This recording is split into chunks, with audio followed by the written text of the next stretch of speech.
Is the weather all right out there? Because it's kind of hot as balls in here right now. Actually it is. Like, I think it's like 49 degrees outside. Oh, wow. Yeah. Oh, that's perfect summertime weather here. Oh, man, yeah, right before we hit record, I was like... need this jacket. Yeah, it's toasty and things are getting hot when you review the Tom and Jerry movie. We could have gone to have seen this in the theater. Like, because it is, the simultaneous HBO Max theatrical release, which is hilarious when you see in the previews for that, like, same day release thing that they got going on, because the previews will be Dune, Matrix 4, King Kong versus Godzilla, Tom and Jerry. Like, we could watch this just, like, free on streaming, but... I don't know, let's go like a half mile away and pay about $40 to go see the Tom and Jerry movie in the theater. Woohoo! We didn't do that. No, I would like to see like Kong versus Godzilla on the big screen. Tom and Jerry, the movie, you know what? No, I saw the 90s one on the big screen. And I watched the cartoon as a kid, you know. I don't particularly need to see this Tom and Jerry movie on the big screen either. And having seen this Tom and Jerry movie, we made the right decision. Yeah. The only way that this would have been worth seeing in the theater is if it was like one of those situations like me and Rob going to see Playing with Fire, where 3 seconds in, we know exactly the kind of movie we are going to get. We have to brace ourselves for it right when we just hold our head down in shame. When the first few seconds of this movie are these rapping pigeons singing at the camera. Yeah. right up there with the opening of... Not just the opening of Playing with Fire, but let's just go back to 90s style movies in general, because that's what this movie is. You may have seen previews for a lot of recent direct-to-video Tom and Jerry movies. Well, they'll just put Tom and Jerry in other movies, like Willy Wonka and the Chocolate Factory, for one. Or in this case, it's all about shenanigans in this hotel. Excellent. You got yourself the Dunstan Checks In Tom and Jerry movie. This is a movie that is about a young girl who cons herself into working at a hotel on the same weekend that this big celebrity wedding is happening, and it just happens to involve Tom and Jerry in the plot somewhere. Sometimes it's a Tom and Jerry movie. Mostly it's a Chloë Grace Moretz movie about shenanigans working inside of this hotel. Sometimes there's animals trying to kill each other. Which, let's talk about how all the animals are cartoons. I'll get to that here in a second. Okay. Because it's the most 90s movie that I've seen since last year's Sonic the Hedgehog movie. Yeah. The only difference is that one... Yeah, it was very reminiscent of something you would see in the 90s, where it's like, okay, it's these characters in the real world. It's a road trip movie. At least that one, like, I thought it kind of did it well or passable enough. But at least that was about Sonic the Hedgehog. Yeah. Again, like I said, yeah. This was actually that was actually about Sonic the Hedgehog, and I mean I will disagree with that. I do think the blend of live action and animation was a little better in Tom and Jerry than it was in Sonic the Hedgehog. But to your point, yes. Mm-hmm. Yeah, I don't remember having that problem with Sonic the Hedgehog, but maybe that could be too, that you're going into it knowing how much better it looked than how it originally looked, Sonic the Hedgehog, before they changed the animation on it. You remember, like, how, like, it looked, like, kind of horrifying a little bit, so instantly you kind of go in thinking, well, it looks better. I just mean, like, the interaction, you know, it just felt like they shot both, like, it felt like they shot Sonic and... James Marsden. Thank you. Yeah, James Marsden separately. It just No, dude, they were there at the same time when they were filming. I knew where you were going with that, and I was like, I've got my response locked, and my smart-ass response is locked and loaded, ready to jump off of my tongue. Thank you, Brad. No, they were there at the same time. They were there, dude. Oh, okay. Yeah. Oh, wow. Yeah, they were. Silly me. That wasn't Ben Schwartz. It was actually Sonic the Hedgehog. Or no, it was. Or no, Ben Schwartz did what dude who played Smeagol. He was on set, playing. I didn't know Ben Schwartz was so fast. That's why they hired him. This man. You didn't even have to tell. It's one of those movies that when it has this awful opening credit sequence with this song going on and these rapping pigeons, I'm like, movie, you didn't have to tell me and Ken Jeong. I would have just assumed it from this opening. It would have shocked me if he was not in this movie. Right. It's just a universe where cartoons coexist alongside humans, so it's not like Tom and Jerry have found this magic portal that shoots them into the real world and they have to find a stolen ring. That's half true. They do have to find a ring at one point in this, but it didn't involve a tunnel that shoots them into the real world. But because of that, like, I have a lot of questions, and I know I'll be thinking too hard about this movie, but this movie's not good. It's not very funny. It's really kind of obnoxious. Mm-hmm. So, of course, my mind is going to go to weird places while watching something like this, especially knowing I've got to talk about it on camera afterwards. And when you have a movie where animals are all cartoons, so it's not quite like Roger Rabbit or like Looney Tunes Back in Action, where it's like cartoons and humans coexist, but they're also like they're actors, there's people, there's animals, there's all kinds, there's shoes, there's all kinds of singing swords, all kinds of different things. This is just animals are cartoons, and so it made this universe really, really weird for me. Yeah. Because while you have, like, animals that can kind of hold jobs in this a little bit, at least they can set up piano or keyboards in the park and play it and they build things and can talk to each other at least and can sort of communicate with humans and have expressions like crossing their arms and stuff like that. It's weird when you then see them on a leash. And when some act more like animals than some other ones will. And it's even weirder when you have that fish in the office who is making all these expressions and kind of communicating with his face a little bit like, smirk, eyebrow, crossing arms, what? That kind of thing. Yeah. When then later we are in a fish market where there are just corpses of this thing hung upside down that they're then throwing at each other. There's just dead cartoons everywhere. I didn't think of that. This is where my mind goes. Damn it. No, I'm glad you pointed that out, because I think by that time I had just checked out about this movie, and I just didn't care.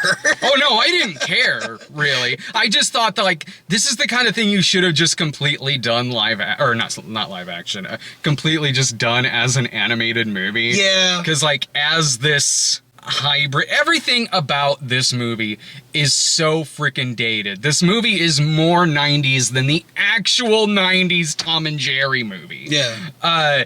It's one of it's like that era of 90s movies where no matter what movie you were watching, it was going to have a rap theme song. Addams Family, MC Hammer, It doesn't matter what you're watching, like you might have someone come in and going like, they do what they want to do, say what they want to say, Addams Family. Like, here, it's random. Right.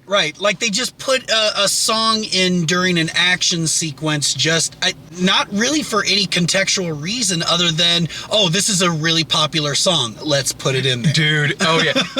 It has like the most out of place soundtrack I've seen since Gotti. You don't know when it's going to happen. It'll just sneak up on you. You'll be watching some of the Tom and Jerry shtick in it is classic Tom and Jerry shtick. Yeah. It really is. And there are some humorous Tom and Jerry physical comedy and sight gags. Like, is there even like a real score to this? I don't remember any real score. Maybe like a generic one, but I mean maybe. But when you have all of the Tom and Jerry type things in it, yeah, it's distracting when then just randomly some song will come in and play that doesn't sound like it's part of the movie. It sounds like you're watching a Tom and Jerry cartoon and those damn kids next door won't turn their music down as I'm trying to watch my classic cartoons. Like, I should call a noise complaint on the movie.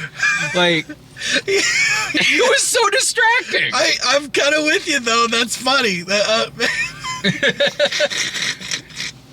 Tom and Jerry deserve better than this. Yeah. I've seen Jerry dance with Gene Kelly. In this, in this, Tom is auto-tuning, wooing another cat while Ken Jeong comes in and destroys a cake with a bat, and then a dog farts at the end of it. Don't disrespect Tom and Jerry like this. Everything he said is 100% true. All that happened.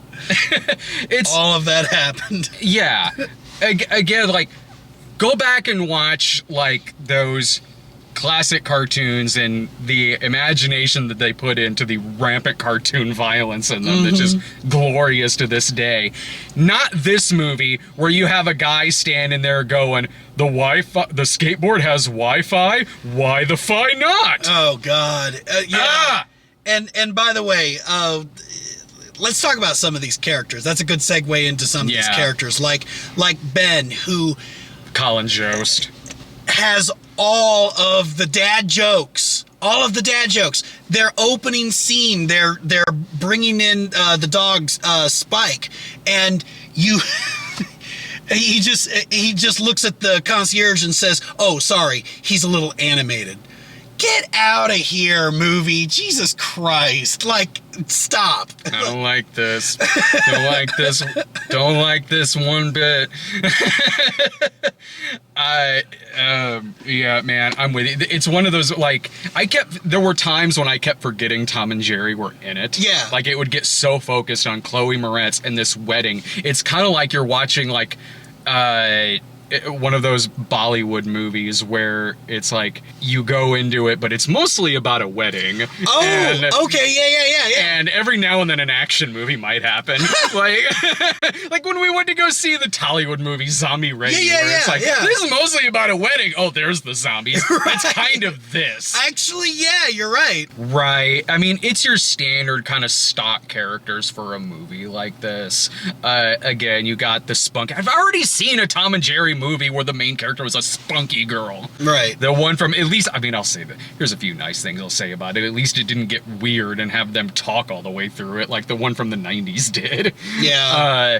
And there were some parts where, you were saying earlier about the animation, there were some parts where I was like, that's actually kind of cool. Like the rain effects that were on Tom when he's out in the rain, he gets electrocuted. And they honestly did a good job of making his fur look wet and everything, and the droplets dripping off of him. It is a better hotel movie with a mouse running through it than that Witches remake was. Did I watch that on HBO Max? I can't remember. And again, like, but also to that point, it's also weird how when you have how we've talked about the animals are in this, how some of them can kind of talk, how some of them can definitely communicate and understand. Yeah. It is also weird that you're trying to set up traps for this thing around the... That's like if you're worried about, because they're kind of people, but they're animals. So it would be sort of like if you just wanted to keep intruders out of your hotel, so you set up bear traps. Right. The kind of sadists are running this. Going back to traps, there is a scene where Tom Tom set up a what do they call that? The machine Goldberg thing. But yeah, like Tom sets up this elaborate trap for Jerry that just ultimately slams a cage down on him, and it's just like The clever way to go with that joke, like I said when we were watching it, is if it were the mousetrap game. Yeah, literally. It's handed to you. The reference is handed to you right there. No, this is the exact Tom and Jerry movie you get, directed by Tim Story and featuring Ken Jeong. It is 100% probably going to be the movie you expect going in. Just stick to watching the old cartoons. I haven't seen the ones on DVD, really, like those movies that put Tom and Jerry in random movies. I don't know if maybe they'd slightly be better than this. I don't know if this is a situation where the direct-to-video Scooby-Doo movies are way better than Scoob, which I guess we might find out later. We're watching that Sword in the Scoob movie, so we'll put that theory to the test again. But so I don't know if maybe you should just stick to those. At least those you have the bizarre gimmick of what if Tom and Jerry were in Willy Wonka and the Chocolate Factory. I like that question better than what if Tom and Jerry were in another shitty 90s movie. I didn't like that. I didn't like this at all. I thought it was for the brief times that the Tom and Jerry shtick was working, that was fine, but even with that, watch the cartoons. What grade do you give this movie? Let's go with an A. Now who's being generous? No. It'd be great if you were like an A. I'm like, what? And you're like, it sucked, but if I was 3, I would have liked it. No, I was just thinking the editing on that. That's great. Okay, no, let's go with a D-. Let's go with a D-. I gave a D- to the Witches, that newest Witches adaptation. This, I thought, was slightly better than that. At least in this, it's supposed to look like a cartoon whenever the cartoons are in it. I'll give it a D. I'll give it a D because some of the animation I did like, and there are some good gags with Tom and Jerry. It's just undercut by how bad the soundtrack is and everything around them and the editing and all of that. This is the kind of adaptation that you would put alongside something like the Smurfs, honestly. Oh God, yeah. Like, I mean, you could make the argument one's worse than the other, but really they're kind of in the same league of movie. It's true. And that's a good comparison, honestly. I wasn't even thinking about the Smurfs until you just now brought it up. If you're nostalgic for that kind of movie, here you go. But if you are nostalgic for that kind of movie, again, what's wrong with you? I thought if you want like something that feels like it's from the late 90s, watch that Sonic movie from last year. It's it's got all the tropes of like some family movie from that era. Yeah. It was just better at doing that. I mean, it helped you had Jim Carrey there, like being, totally. being Dr. Robotnik. Jim Carrey was amazing in that movie, and honestly, just it felt more on track. It was more like it was more about Sonic the Hedgehog, and whereas this, like you said, is just Tom and Jerry just randomly put into a hotel comedy. Yeah. You don't really need to be watching this for free at home, let alone going out to theaters. Right. Same day release, like. Right. You don't need. You don't need to be doing that. All right, like, let's see if that Scooby-Doo movie is any better. We'll put that review up in a few days, I think, because we're also going to watch the Wrong Turn remake. Oh, all right, man. I'm sorry if I'm stuttering in this review. It is hot in here. It is hot. Holy crap! It is like we're reviewing movies in the summer. We again. probably should have rolled down the windows. I was. Oh yeah, that's a problem. We're hotboxing it. See it.